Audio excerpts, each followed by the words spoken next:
giving you guys back my 2 minutes from last week. We're 2 minutes early, aren't we? Look at your phone. I got 1 minute. All right, I owe you 2 more minutes. I'll get back and get it to you next week. You guys ready? Just a reminder, if you can please silence your cell phones. Coach will begin with a brief opening statement, then we'll go to questions. If you have a question, please raise your hand. Coach, whenever you're ready. Obviously, really satisfied with the Western Michigan win in a lot of departments. It's fun to finally get a win back in the Dome, to be 1-1 in the Dome with an opportunity to be 2-1. We're playing a very good Holy Cross team. Coach Chesney's in his second year. He's done a really nice job, and those guys are getting better. Hopefully, it'll be an opportunity where we can continue to have the success that we started last week. Question? Andrew, obviously you said Cisco and Iffy are really close to being back this week. Anything on Williams and Heckle? I think he's going to walk. I haven't heard from any of those guys. Won't get anything until after they get through with the doctors and stuff on today. Hopeful for Heckle this week more than the past two, or? I have to wait and see. Steven? What did you see with the offensive line when you went back and rewatched the tape? Saw a lot, saw some good, saw some bad. We're still continuing to grow. Like I said earlier on record, somewhere between game 4 and 6, we're going to find out if we have the right guys or the wrong guys. I think they got better, but they're not exactly where I want them right now. What was good and what was bad? They did some good things on pass protection. They did some good things in the run game. They kind of mixed it up. Okay. So it's consistency more so than specific? Always looking to be consistent. Yeah, absolutely. My questions, Mark? Coach, a couple weeks ago, you guys were getting ready to play the #1 team in the country, and now you're getting ready to play Holy Cross. And I know you're going to say, "Oh, we treat every game the same," but to the general fan or the layperson, this looks like again quite a difference from a couple weeks ago. I bet you that's what Clemson said 2017 or 2018 when we played them. Okay, so I don't look at it that way. The average fan can look at it any way they'd like. The ball bounces a lot of funny ways. It went on the ground a lot on Saturday, and if it bounced different ways, I could be up here with a different attitude today. You never know what's going to happen in a football game, and then you never know who's going to get hurt in a football game while you're playing it.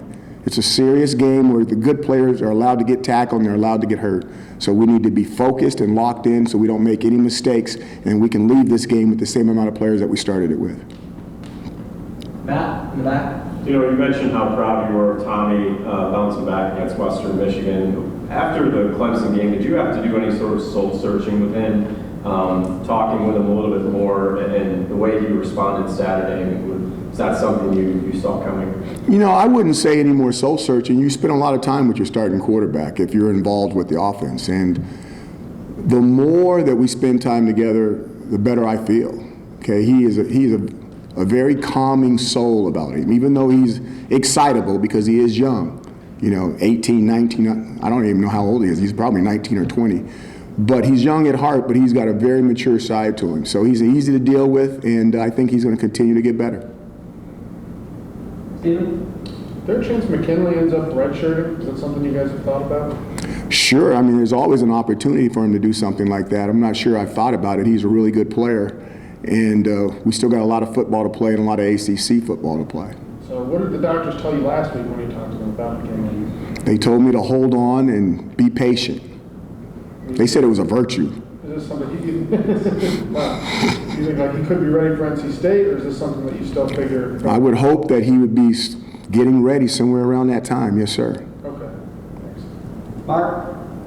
Coach, the offense obviously looked, I think to most of us, looked better. The defense, though, continues to give up a lot of yards and points. Do you think that's going to be the way it's going to go this year? Like you're going to force turnover, but the defense that's going to be their kind of game, if they're going to give up that, if we see them playing better? Well, I hope that we start to get some more of the defense that we saw early in the year versus Liberty. You never want to say that you want to bend but not break defense. But the one thing that our defense has been outstanding about is getting turnovers.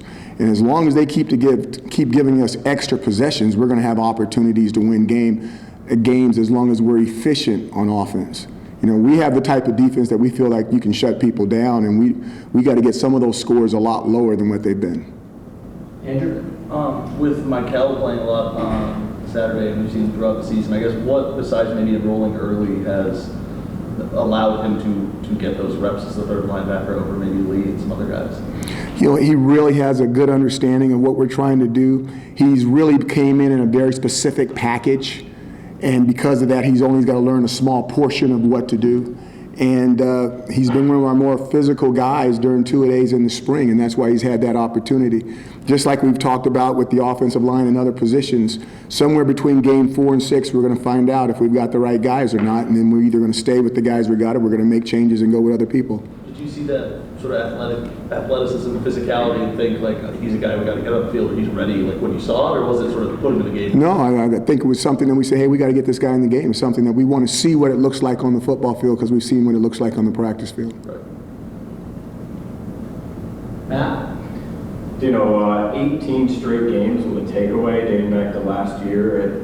Have you ever seen anything quite like that, or been a part of a defense that's been able to do something like that? If I can't remember it, and I've got a lot of memories. It's really exciting time, and if you're a fan, to know that that defense is going to go out there and find some kind of way to get the football it's got to be really, really cool. From a guy that's on the offensive side of the ball to have a streak like that is really impressive. I'm glad from an offensive standpoint that we finally stopped our streak with the interceptions part of it, but it'll still be good to go into a game and come out of a game somewhere in the future, hopefully, where we have no turnovers. That would be a really cool thing. Mark? You're on fire today, Mark. Got a lot of work. A couple weeks ago, you talked about ETN being an NFL guy in college football. When I was Tristan Jackson, I kind of think Who? Tristan Okay. Jackson and the catches he made, the plays he made in that third quarter Saturday. Can you talk about what kind of special talent he is? You know, I think we have a really good group of wide receivers. Okay, and I'm telling you, between him and Taj and Sean Riley and Nakeem and even the tight ends, look what Hackett did. I mean, I think we've got a good group of receivers, and that's not counting the backs and what they do for us out the backfield, short routes and screens and stuff like that. To just pull one guy out and say he's the guy, not ready to do that yet. You're going to have to do a lot more, and then you're obviously going to have to do a lot more against better competition.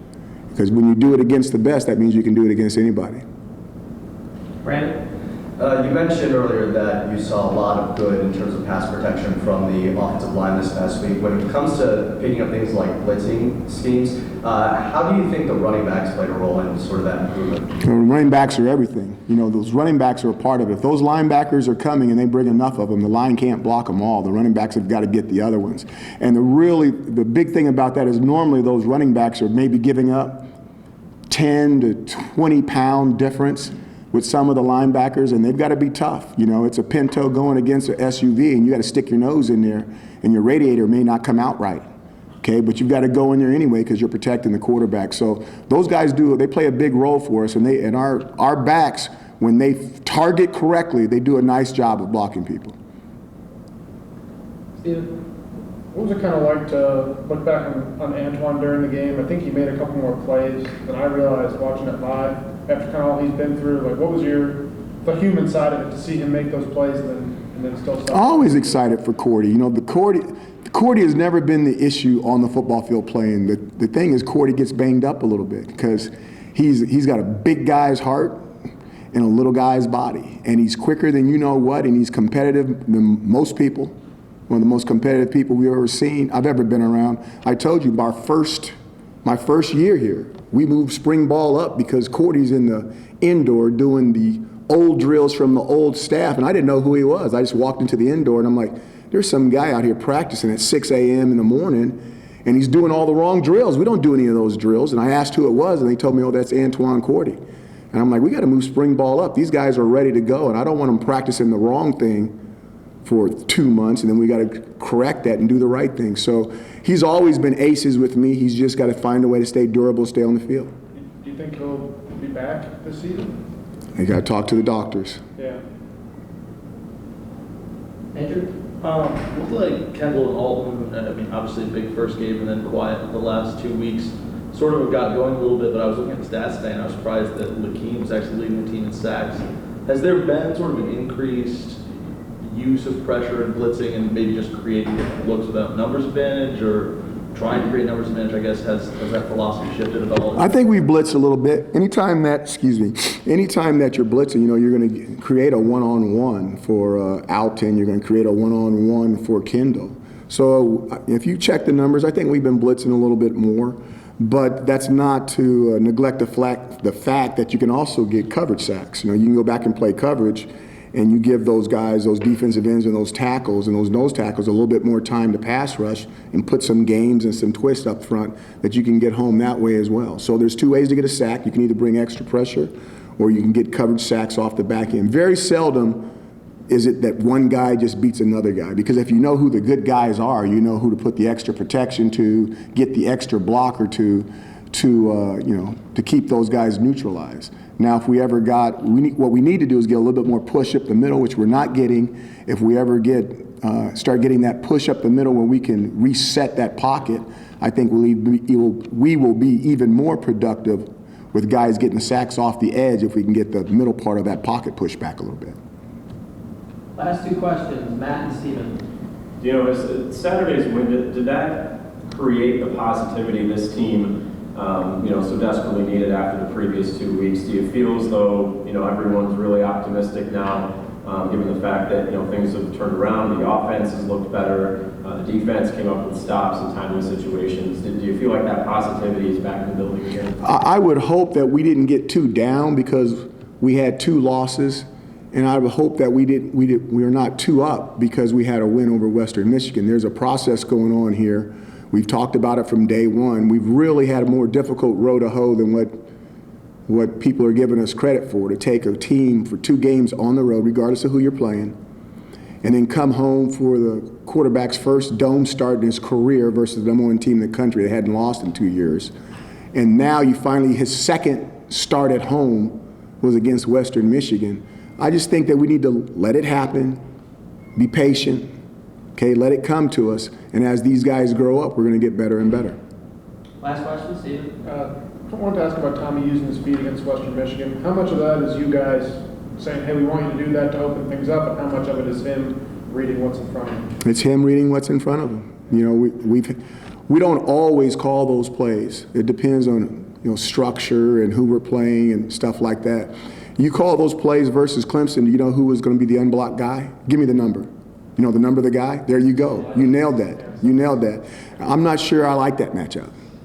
Okay, I'm not sure I like that matchup. So as a coach, you've got to play some chess sometimes of whether you're going to do some of those things. If we like the matchup, then we'll do that. But I will tell you this, the touchdown run was not designed. That was not designed. That was just him seeing something and taking off, which is really good for us. From a coaching standpoint, the first long run, they could see that was a design play call. When the coaches go back and look at the touchdown run, they'll say, well, this wasn't a design run. This is the quarterback just taking off. And when we do stuff like that, we make us more difficult to defend.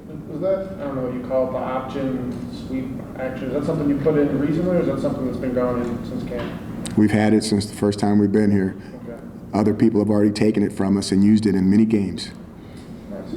You're welcome. Thank you, Coach. Thank you. Thank you, Dino. Yeah. That was humble and meek way of saying it. Yeah. Watch. Don't pray.